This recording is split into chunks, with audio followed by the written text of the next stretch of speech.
A great white shark has never killed more people than the ocean's most efficient predator. Not close.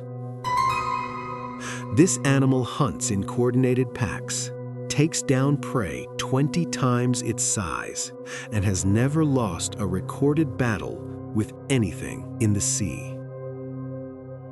Yet in thousands of documented encounters with humans, in open water, it has never once killed a person in the wild. That fact alone should terrify scientists.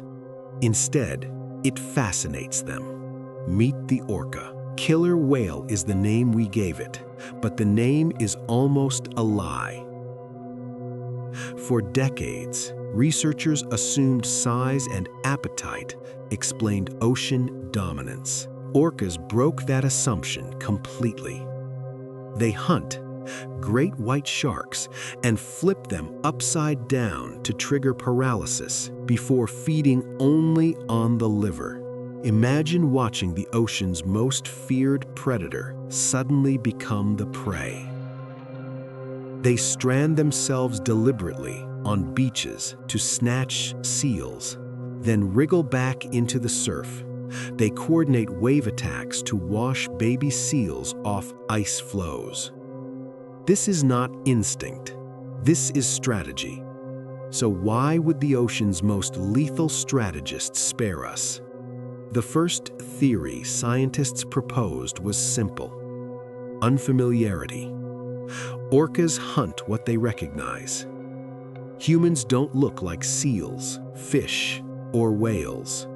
But that theory collapsed fast. Orcas are famous for testing new prey.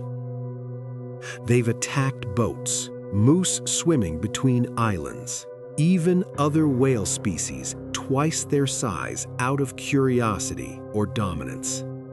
If unfamiliarity kept us safe, boats should have been ignored too. They weren't. That contradiction sent researchers somewhere stranger: orca culture. Unlike almost every other apex predator, orcas pass down hunting techniques across generations, almost like tradition. A pod that specializes in stingrays teaches its calves to flip rays with their pectoral fins. A pod that hunts seals teaches beach strand tactics, passed grandmother to mother to calf. These aren't universal instincts. They're regional dialects of violence, refined and inherited, which raises an unsettling possibility. If hunting behavior is cultural, then not hunting humans might be cultural too. Evidence for this idea comes from an unlikely place: captivity. In marine parks, orcas have killed trainers multiple times. The most infamous case involved a whale responsible for 3 deaths across decades. But here's the detail that upended assumptions. Those attacks happened only in captivity, never in the wild. And researchers now believe stress, confinement, and unnatural social breakdown triggered behavior that simply doesn't exist in free-ranging pods. In other words, the deadliest recorded human encounters with orcas may say more about what we do to them than what they do to us. That single insight rewired an entire field of research. Because if wild orcas restrain themselves around humans, the reason can't be fear. Nothing in the ocean makes an orca afraid. It must be something closer to recognition, an understanding that we are not prey, not competition, not threat. Some researchers believe orcas may be evaluating us the way they evaluate members of unfamiliar pods, cautiously, socially, almost diplomatically. Then came an observation that made headlines around the world. Off the coast of Spain and Portugal, orcas began ramming sailboats, sometimes disabling rudders entirely. Panic spread. Was this the beginning of learned aggression toward humans? Marine biologists studied the pattern closely, and the explanation was almost more unsettling than the attacks themselves. The behavior wasn't predatory.